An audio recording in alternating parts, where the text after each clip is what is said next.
नमस्कार दोस्तों, स्वागत है आपका आपके अपने यूट्यूब चैनल अमन प्रयास जीकेएस में। जैसा कि फ्रेंड्स, आज से आपका 1 अक्टूबर को आपका एसएससी एमटीएस का एग्जाम था, जो कि आपका सभी शिफ्टों का एग्जाम समाप्त हो गया है। तो सभी शिफ्टों में लगभग 75 जीके के प्रश्न पूछे गए थे, उनमें से अधिकतम डेल प्रश्न जो कि मुझे मिल गए हैं। तो आज की इस वीडियो में हम उन से प्रश्नों को डिस्कस करेंगे, साथ में उनसे एक्स्ट्रा फैक्ट्स को भी देखते चलेंगे। इसका जो पीडीएफ है आपको टेलीग्राम चैनल पर मिल जाएगा, जिसका लिंक है डिस्क्रिप्शन में दिया गया है, तो आप लोग जाकर उसको ज्वाइन जरूर कर लीजिएगा। तो शुरू करते हैं आज के पहले प्रश्न। चैनल पर नहीं, चैनल को सब्सक्राइब भी कर लेना है और नोटिफिकेशन कॉल पर क्लिक भी कर लेना है, ठीक है। तो आज का जो हमारा जो पहला जो प्रश्न है वो पूछा गया कि राष्ट्रपति के कार्यालय की शर्त जो है किस अनुच्छेद में है, ठीक है। तो इसका जो राइट आंसर होगा वो आपका आर्टिकल 59 होगा। आर्टिकल 59 जो है आपका राष्ट्रपति की कार्यालय की शर्त को सूचीबद्ध करता है, तो ये आपका राइट आंसर होगा। इसके अलावा राष्ट्रपति से संबंधित जो आपका और भी अनुच्छेद है, जैसा कि राष्ट्रपति से संबंधित अनुच्छेद 52 से लेकर 62 तक का अनुच्छेद आपका राष्ट्रपति से ही है। तो अनुच्छेद 52 में कहता है कि भारत का एक राष्ट्रपति होगा। अनुच्छेद 53 जो कहता है कि संघ की कार्यकारी शक्ति होगी जो राष्ट्रपति में निहित होगी। अनुच्छेद 54 कहता है कि राष्ट्रपति का जो चुनाव है संसद के दोनों सदन के निर्वाचित सदस्य और राज्यों की विधानसभाओं के निर्वाचित सदस्यों से मिलकर बने निर्वाचक मंडल के सदस्यों के द्वारा किया जाएगा। अनुच्छेद 55 जो कहता है राष्ट्रपति के चुनाव का तरीका बताता है। 56 जो है राष्ट्रपति 5 वर्षों की अवधि के लिए पद पर बने रहेंगे, ये कहता है। 57 जो है वो कहता है कि कोई व्यक्ति जो राष्ट्रपति का पद धारण करता है या कर चुका है, इस संविधान के अन्य प्रावधानों के अधीन रहते हुए उस पद पर पुनः निर्वाचित होने का पात्र हो सकता है। अनुच्छेद 58 जो है वो कहता है कि राष्ट्रपति के पद के चुनाव हेतु क्या क्या योग्यताएं होनी चाहिए। अनुच्छेद 59 जो है वह कहता है कि राष्ट्रपति के पद की क्या क्या शर्त होना चाहिए। अनुच्छेद 60 जो कहता है राष्ट्रपति पद की शपथ। 61 जो है राष्ट्रपति पर महाभियोग चलाने की प्रक्रिया संबंधित है। अनुच्छेद 62 जो है राष्ट्रपति कार्यालय और रिक्ति से संबंधित प्रावधान से संबंधित है, ठीक है। तो ये चीज़ था। वीडियो में आगे बढ़ते हैं, लेकिन उससे पहले दोस्तों आपको बता दें कि अगर एसएससी 2024 में हुए एग्जाम का कंप्लीट अगर आप पीडीएफ लेना चाहते हैं तो आप ले सकते हैं मात्र 149 रुपये में, क्योंकि एसएससी जो है बस PYQ का खेल है, बाकी जिसने छोड़ा समझो वो फेल है। इसमें आपको क्या क्या मिलता है, इसमें मिलता है हमारे द्वारा बनाए गए 45+ टॉपिक प्रयास ई बुक। इसके अलावा CHL 2024 जो आंसर की अपडेटेड कर दिया गया है वो PDF, CGL 2024 का MBQ, CPU 2024 का MBQ, फेज 12 का MBQ, GD का MBQ और MTS का जो चल रहा है उन सभी का PDF आपको मिलता है, ठीक है। जिसका PDF आपका MBQ है वो आंसर की अपडेट होने के बाद भी आपको मिल जाएगा। व्हाट्सअप नंबर दिया गया है, ये 2 व्हाट्सअप नंबर है, इन दोनों में से किसी एक पर संपर्क कीजिएगा तो ये PDF है आपको मिल जाएगा, ठीक है। तो बाकी हम लोग बढ़ते हैं नेक्स्ट प्रश्न में। तो हमारा जो नेक्स्ट प्रश्न वो है कि निम्नलिखित में से कौन मुगल सम्राट में नक्शबंदिया नेता ख्वाजा उब्दुल्ला अहरार का अनुयायी था, ठीक है। तो इसका जो राइट आंसर होगा वो दोस्तों आपका हो जाएगा बाबर, ठीक है। जो बाबर थे आपके नक्शबंदिया नेता ख्वाजा उब्दुल्ला अहरार का अनुयायी था। तो ये आपसे प्रश्न जो कि पूछा गया था, तो यही आपका राइट आंसर होगा। नेक्स्ट जो प्रश्न पूछा गया फ्रेंड्स वो है कि सौरव गांगुली ने किस मैच में अपनी जो शर्ट है या टी-शर्ट है वो दोस्तों आपका उतारी थी, ठीक है। तो इसका जो राइट आंसर होगा लॉर्ड्स इसका राइट आंसर था, क्योंकि 2002 में लॉर्ड्स में इंग्लैंड के खिलाफ आपका नेट वेस्ट सीरीज हो रहा था। उसी के फाइनल में भारत की जीत के बाद सौरव गांगुली के द्वारा अपनी जर्सी उतार कर जश्न मनाया गया था, जो कि विश्व इतिहास में यादगार क्षणों में से एक था, जिसे आप पिक के माध्यम से भी आप लोग यहाँ पर देख सकते हैं। प्रश्न आपसे पूछा गया कि प्रसिद्ध नर्तकी जो हैं आपके युगल, कमलिनी अस्थाना और नलिनी अस्थाना, ठीक है, उनको जो है 2022 में पद्मश्री का अवार्ड दिया गया था, ठीक है। तो वही आपसे पूछा गया था इनको किस नृत्य शैली के लिए दिया गया था, ठीक है। तो इसका जो राइट आंसर होगा वो दोस्तों आपका हो जाएगा कथक, ठीक है। इनको जो अवार्ड है आपका कथक नृत्य के लिए दिया गया था, ठीक है। तो इसका राइट आंसर आपका होगा कथक। इसके अलावा भारत के राष्ट्रपति के द्वारा नलिनी कमलिनी अस्थाना जो कि युगल हैं कथक नृत्य के लिए। इसके अलावा आर मुथु कनमल जो कि कल ही पूछा गया था, आर मुथु कनमल का संबंध किस नृत्य से है, ठीक है, ये आपके सदी नृत्य से है, तो इनको भी दिया गया था। पद्मा रेड्डी को दिया गया था, ये भी आपसे पूछा जाएगा, एकदम 100% पूछा जाएगा, जो कि कुचिपुड़ी नृत्य से संबंधित है, ठीक है। तो इनको दिया गया था। इसके अलावा जो आपकी कमलिनी अस्थाना नलिनी अस्थाना है कथक की किस घराने से हैं, तो बनारस घराने से हैं, ठीक है। तो इसको भी याद रखिएगा, 2022 में इन्हें पद्मश्री का अवार्ड दिया गया। नेक्स्ट क्वेश्चन जो है कि PM स्वनिधि योजना किस मंत्रालय से संबंधित है, ठीक है। तो PM स्वनिधि योजना की बात करते हैं तो यह आवास और शहरी मामलों के मंत्रालय यानी कि ministry of housing and urban affair से संबंधित है। ठीक है, इसका राइट आंसर होगा। इसके अलावा पीएम स्वनिधि योजना है, केंद्रीय क्षेत्र की माइक्रो क्रेडिट योजना है, जिसे 1 जून 2020 को आवास एवं शहरी मामलों के मंत्रालय के द्वारा जो कि शुरू किया गया था, किसके लिए? स्ट्रीट वेंडर्स को सहायता प्रदान करने के लिए। ठीक है, तो ये आपसे पूछा गया। अगला पूछा गया कि IUPAC name of CH3 CH2 18 CH3। ठीक है, इसका आपसे IUPAC नेम बताना था। तो the IUPAC name of the compound with the formula CH3 CH2 18 CH3 is n icosane. ठीक है, तो इसका राइट आंसर एन आइसोसेन होगा। This compound is a straight chain alkane with the 20 carbon atoms. Next question पूछा गया कि 2021 men's T20 world cup final में referee कौन था। ठीक है, तो रेफरी की बात करेंगे तो रेफरी तो 3-4 थे।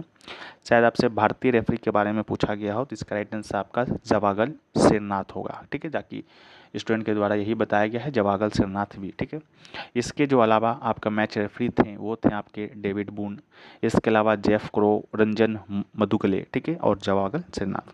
2021 ICC पुरुष T20 की बात करते हैं तो ये आपका 7वां ICC पुरुष T20 का संस्करण था। 17 से 14 नवंबर 2021 तक आपका संयुक्त अरब अमीरात ओमान में खेला गया था।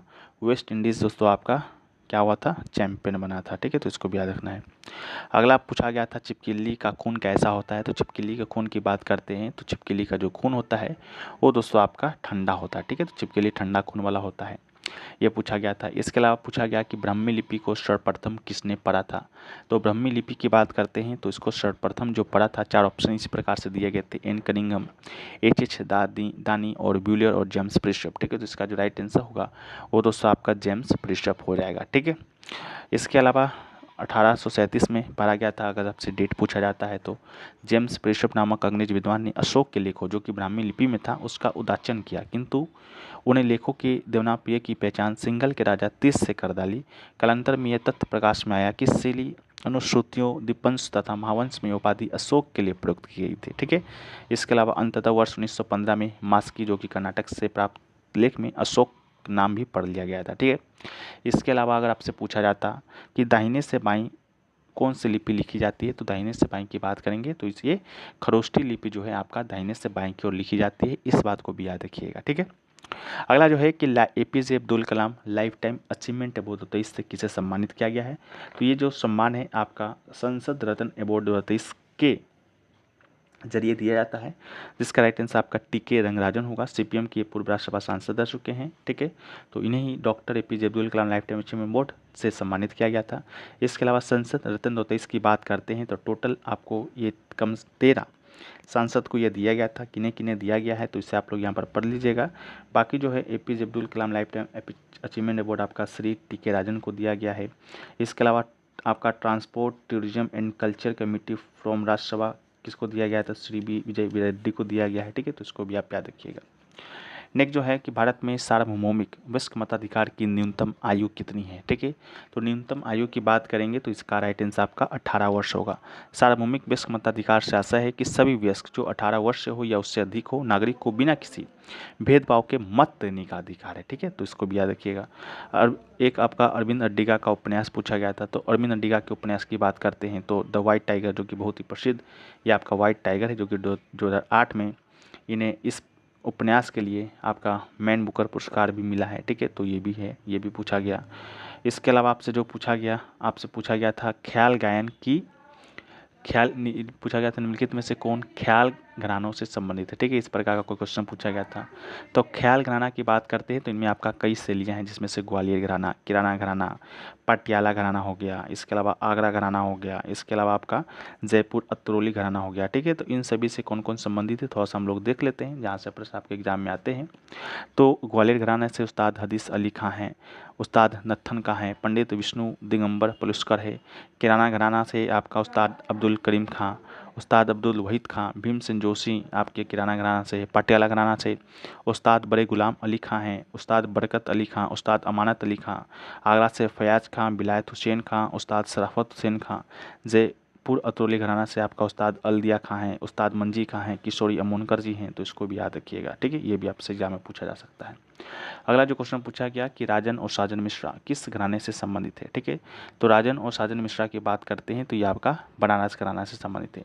ऐसे तो बनारस घराना के संस्थापक कई लोग हैं, लेकिन इस घराने को असली जो पहचान है वो दिलाया है आपका पंडित राजन और साजन मिश्रा की जोड़ी ने। ये दोनों आपके क्या हैं, भाई ही हैं। ठीक है, इसके अलावा जो 7 में इन्हें पद्म भूषण अवार्ड दिया गया था। 1998 में संयुक्त रूप से संगीत नाटक अकेडमी पुरस्कार, 94-95 के लिए गंधर्व राष्ट्रीय पुरस्कार, इसके अलावा 14 दिसंबर 2012 को राष्ट्रीय तानसेन पुरस्कार से भी सम्मानित किया गया था। ठीक है, यही आपके हैं साजन मिश्रा और राजन मिश्रा। ठीक है, तो इसको भी आप लोग देखिएगा।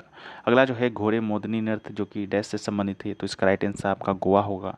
घोड़े मोदनी नृत्य गोवा से संबंधित लोक नृत्य है। ये नृत्य वार्षिक सिग्मो उत्सव के दौरान किया जाता है। तो अगर आपसे पूछा जाता है सिग्मो उत्सव किस राज्य में मनाया जाता है, तो इसका भी राइट आंसर क्या होगा, गोवा ही होगा। ठीक है, जो कि बसंत ऋतु में गोवा में मनाया जाता है। इस नृत्य में घोड़े की चाल और हाव भाव की नकल की जाती है और नर्तक रंगीन पोशाक पहनते हैं। ठीक है, हमने कल आपको सभी राज्यों के लोक नृत्य का PDF प्रोवाइड कराया था, कल के ऑल शिफ्ट के PDF पे। ठीक है, जिसमें से हमने गोवा के लोक नृत्य में भी डाला था तरंग महल के बारे में, कोली के बारे में, देखनी, फुगरी, सिग्मो और घोड़े मोदनी के बारे में भी डाला था। ठीक है, इसके अलावा समय नृत्य हो गया, जागर हो गया, रन माले हो गया, गौफ हो गया, टोनिया महल हो गया, ये सभी क्या है, गोवा के अन्य लोक नृत्य हैं। ठीक है, इसको याद रखना है। अगला है हॉर्नबिल फेस्टिवल किस राज्य में मनाया जाता है। ठीक है, तो हॉर्नबिल फेस्टिवल की बात करते हैं तो ये जो फेस्टिवल है इसका राइट आंसर जो होगा वो दोस्तों आपका नागालैंड हो जाएगा। ठीक है, तो नागालैंड इसका राइट आंसर है। ये जो हॉर्नबिल फेस्टिवल है आपका 1 से 10 दिसंबर के बीच पूर्वोत्तर भारत के नागालैंड में मनाया जाता है। इसे त्योहारों का त्यौहार भी कहा जाता है। ठीक है, इसके अलावा और भी लिस्ट फेस्टिवल देखें तो आंध्र प्रदेश में ब्रह्मोत्सव को याद रखना है। अरुणाचल प्रदेश से लोसर कल ही आया था, लोसर फेस्टिवल कहाँ मनाया जाता है, तो लोसर फेस्टिवल एक अरुणाचल प्रदेश में मनाया जाता है। लेकिन अगर आपसे केंद्रशासित प्रदेश पूछे तो इसका राइट आंसर लद्दाख होगा। इसके अलावा अगर आपसे पूछा जाता है लोसंग फेस्टिवल कहाँ मनाया जाता है, लोसंग होगा। ठीक है, तो लोसंग की बात करते हैं तो ये जो LOSANG जी लोसंग, तो ये दोस्तों आपका सिक्किम में मनाया जाता है। ठीक है, तो थोड़ा थोड़ा कहीं डिफरेंस है और एग्जाम में आप गलत कर देते हैं, तो इसको याद रखिएगा। असम में बोहाग बिहू, ठीक है, बोहाग बिहू क्या, असम में बिहू मनाया जाता है। बिहू 3 बार मनाया जाता है एक साल में, बोहाग हो गया, माघ हो गया, कट्टी हो गया। ठीक है, इसके अलावा बिहार की बात करेंगे तो बिहार में छठ पूजा मनाया ही जाता है। छत्तीसगढ़ में बस्तर दशहरा। इसके अलावा कर्नाटक की बात करेंगे तो मैसूर दशहरा। ठीक है, छत्तीसगढ़ में मैसूर दशहरा, छत्तीसगढ़ में बस्तर और कर्नाटक में मैसूर दशहरा। ठीक है, तो इसको भी याद रखिएगा। इसके अलावा जो है गोवा में कार्निवल महोत्सव, गुजरात में जन्माष्टमी, हरियाणा में गुगा नवमी, हिमाचल प्रदेश में गोची, झारखंड में कर्मा, कर्नाटक उगादी और केरल ओनम। ठीक है, इसके अलावा भी और है, पोंगल है जो कि तमिलनाडु में मनाया जाता है। इसके अलावा बतकुम्बा कल ही आया था, तो बतकुम्बा की बात करते हैं तो ये जो है आपका कहाँ, तेलंगाना में मनाया जाता है। इसके अलावा आंध्र प्रदेश के कुछ हिस्सों में भी मनाया जाता है। ठीक है, तो इसको भी याद रखना है। अगला जो क्वेश्चन पूछा गया कि बिदर फोर्ट का आकार कैसा है। ठीक है, तो बिदर फोर्ट का आकार की बात करते हैं तो ये दोस्तों आपका समचतुर्भुज है, कहें तो आयताकार है। ठीक है, इसका राइट आंसर आयताकार होगा। यही आपका बिदर का किला है जो कि कर्नाटक राज्य के बिदर शहर में, पुराने शहर में स्थित है। ठीक है, और किला, शहर, जिला सभी का नाम ही बिदर है। ये से बहमनी वंश के सुल्तान अहमद शाह प्रथम ने 1427 में अपनी राजधानी गुलबर्गा से बिदर स्थानांतरित की और कई इस्लामी स्मारकों के साथ किला भी बनवाया था। ठीक है, तो किले के अंदर 30 से अधिक स्मारक भी हैं। ठीक है, तो इसको भी याद रखना है। इसके अलावा से वो पूछा गया कि the substance and the shadow किसकी आत्मकथा है। ठीक है, तो ये जो पुस्तक है the substance and the shadow, इसका राइट आंसर आपका दिलीप कुमार होगा। द सब्सटेंस एंड शैडो दिग्गज अभिनेता यूसुफ खां की आत्मकथा है, जिसे कि दिलीप कुमार के नाम से भी जाना जाता है। तो एक पॉइंट आपको यहाँ भी मिल गया कि दिलीप कुमार का क्या नाम है। ठीक है, तो मूल नाम आपका यूसुफ खां है। इसके अलावा ये पुस्तक लेखक को पूर्व पत्रकार उदय तारा नायर के द्वारा लिखा गया है, जो उनके संबंधों, विवाह, फिल्मों के उतार चढ़ाव को चित्रित करता है। अभिनेता ने 1944 में रिलीज हुए ज्वार भाटा के साथ फिल्मों में प्रवेश किया था। 6 दशकों की करियर में उन्होंने 60 से दशक फिल्मों की, जिनमें से मेला, नया दौरान, देवदास, मधुमती, मुगल आजम शामिल है। ठीक है, आप लोगों में से कौन इनमें से आप लोग मूवी देखे हैं बताइएगा। मुगल आजम बहुत ही प्रसिद्ध मूवी है, सभी को देखना चाहिए। ठीक है, इसके अलावा दिलीप कुमार को 1994 में आपका दादा साहेब फाल्के पुरस्कार भी दिया गया, उसको भी याद रखना है। इसके अलावा 1998 में पाकिस्तान का सर्वोच्च नागरिक पुरस्कार है निशान इम्तियाज़ दिया गया। उसके अलावा एक भारतीय अभिनेता के द्वारा सर्वाधिक पुरस्कार जीतने का गिनीज वर्ल्ड रिकॉर्ड भी दिलीप कुमार के नाम है। इसके अलावा और भी सारी पुस्तकें हैं, जिसका दिलीप कुमार के द्वारा द सब्सटेंस एंड शैडो तो लिखा ही गया, साथ में ए बिलियन हॉप पुस्तक भी लिखा गया।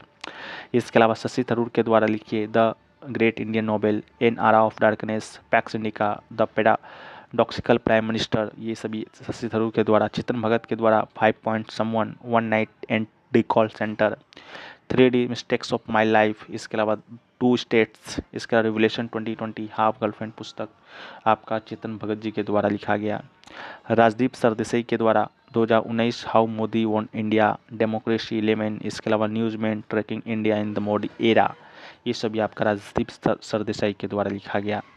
नेक्स्ट क्वेश्चन पूछा गया अनुच्छेद 51A का सब क्लोज एच किससे संबंधित है। एच पूछा गया था, तो राइट आंसर वैज्ञानिक स्वभाव, मानवतावाद तथा जिज्ञासा एवं सुधार की भावना को विकसित करना, उससे संबंधित है। ठीक है, इसके अलावा अनुच्छेद 51A के तहत 11 मौलिक कर्तव्य दिए गए हैं। बाकी 11 मौलिक कर्तव्य में कब कब कौन सा मौलिक कर्तव्य जुड़ा गया, इसके बारे में तो हमने बहुत सारे वीडियो में बात किया है, लेकिन अभी नहीं करेंगे। अभी बस 11 उन मौलिक कर्तव्यों को देख लेते हैं। जैसा आपका अनुच्छेद 51A का सब क्लोज ए की बात करते हैं, तो सब क्लोज जो ए है वो हमें बताता है राष्ट्रगान का सम्मान करना। ठीक है, राष्ट्रगान का सम्मान करना, संविधान का पालन करना। इसके अलावा अनुच्छेद 51A का बी जो है भारत की संप्रभुता, एकता, अखंडता को सुनिश्चित करना बताता है। 51A का सी जो है भारत की रक्षा करना, राष्ट्रीय सेवाओं की बुलाए जाने पर सेवाएं देना। 51A का डी जो है देश की सेवा करना। 51A का ई जो है धार्मिक भाषाएं और क्षेत्रीय या वर्गीय विविधताओं के बीच सामंजस्य और समान भावना को बढ़ावा देना। 51A का जो एफ है हमारी समृद्ध सांस्कृतिक विरासत का महत्व बनाए रखना, उससे संबंधित है। 51A का जो जी है प्राकृतिक पर्यावरण की रक्षा करना, उसमें सुधार करना, जिसमें वन, झीलें, नदियाँ और वन जीव शामिल है और जीवों के प्रति दयाभाव रखना। अनुच्छेद 51A का जो एच है भारतीय संविधान के मूल कर्तव्यों से ही संबंधित है और यह प्रत्येक नागरिक का कर्तव्य बनाता है कि वैज्ञानिक दृष्टिकोण, मानवतावाद, ज्ञान अर्जन तथा सुधार की भावना का विकास करे। 51A का जो आई है वो कहता है सार्वजनिक संपत्ति की रक्षा करना, हिंसा से दूर रहना। 51A का जो जे है वो कहता है व्यक्तिगत और सामूहिक गतिविधियों के सभी क्षेत्रों में उत्कृष्टता को बढ़ावा देना। इसके अलावा अनुच्छेद 51A का जो के है ये प्रत्येक नागरिक का कर्तव्य बनाता है कि यदि वो माता पिता का संरक्षक है, माता पिता या संरक्षक है तो 16 से 14 वर्ष की आयु वाले अपने यथास्थिति बालक या प्रतिपालक की शिक्षा के अवसर प्रदान करेगा। ठीक है, तो ये पूछा गया। अगला है कि ताजमहल का निर्माण किस मुगल सम्राट ने कराया, तो इसका राइट आंसर शाहजहां होगा। ताजमहल का निर्माण का जो श्रेय है मुगल सम्राट शाहजहां को जाता है, जिन्होंने अपनी प्यारी पत्नी मुमताज़ महल की याद में इस मकबरे का निर्माण है जो कि कराया था। ठीक है, आप लोग अपने अपनी पत्नी की याद में क्या निर्माण कराएंगे कमेंट सेक्शन में बताइएगा। ठीक है, इसके अलावा ताजमहल का निर्माण 1662 में शुरू होता है, आगरा में 1648 ईस्वी के अंत में पूरा होता है। इसके अलावा अमानत खां सिराजी ताजमहल के सुलेखक थे, उनका नाम ताज के एक द्वार पर शिलालेख के अंत में आता है। इसके अलावा कवि गयासुद्दीन के मकबरे पर चंदों को डिजाइन किया गया था, जबकि तुर्की इस्माइल खां अफरीदी गुंबद निर्माता था। ताजमहल का डिजाइनर का भी नाम आपका आता है, तो उस्ताद अहमद लाहौरी इसके डिजाइनर थे। ठीक है, आर्किटेक्चर जिसे बोलते हैं।